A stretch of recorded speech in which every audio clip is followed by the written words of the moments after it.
I do, but not enough. I want more. I was actually thinking of adding a session every week to a class so that we have a time when we meet as a class and then another time when we meet with a person. But I brought people in, and I find them to be really, really valuable. I mean, the way I try to use them is I'll bring somebody in on Skype usually, or they'll join us in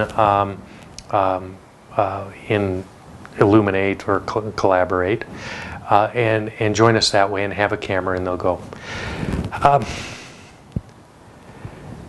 What I like about it is the immediacy of the learning and the authenticity of it, because I pick pretty carefully. I want somebody who's going to bring a new dimension to the class, something that otherwise might get lost.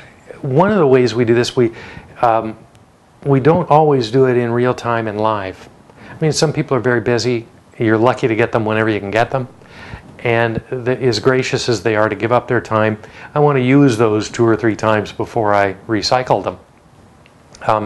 And so I've gone online with Skype. And so with Skype video, and most people are pretty familiar with that. Your camera's on, somebody else's camera's on, and I make sure that, because I'm the originator, mine is the small icon and they're big, okay, so big image of the person I'm talking to, and I'll interview them. Now that's a lot of fun. It really is a lot of fun to do, but I'll capture it at the same time. So I'll use something like Wiretap Studio or some other screen capture tool. There are a lot of them out there, and I'll record that session with me in a small area of the screen, them owning the screen, and recording that for posterity. And then I'll include that in my course as a part of the content. And I find that really, really valuable, especially if you can get a hold of people who have been contributing to the literature. Because a lot of times you have people writing in areas and they really wonder, what does Elizabeth Bowling look like?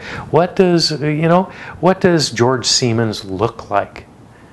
And if you can get Alec Koros, it's so neat to see him respond because he engages in such a particular way. Dean Shareski, he's engaging in a different way. He's so much fun to have on camera. And so all those things really work, but I like them because they are recorded and I only have to intrude on somebody's time once.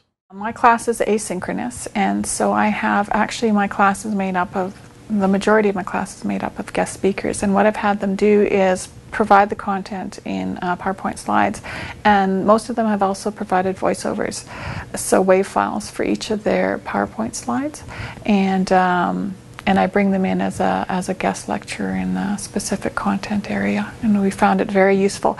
Now, I make the information available for that guest speaker, but I answer any questions that the students have related to the content.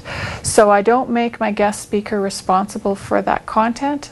I will contact the guest speaker if there's questions I can't answer regarding their content. So I try and control the class as much as I can, although I have a bunch of guest lecturers in there, so it kind of frees up the guest lecturers. I think the opportunity to bring in guest speakers or guest participants in the online learning environment is great. It's really quite conducive to asking one of my colleagues, for example, to address a particular topic, or even to plunge in with both feet and become an active participant in a particular topic area.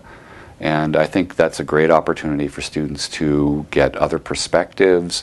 And the time requirement isn't really onerous for most faculty who might be interested in participating.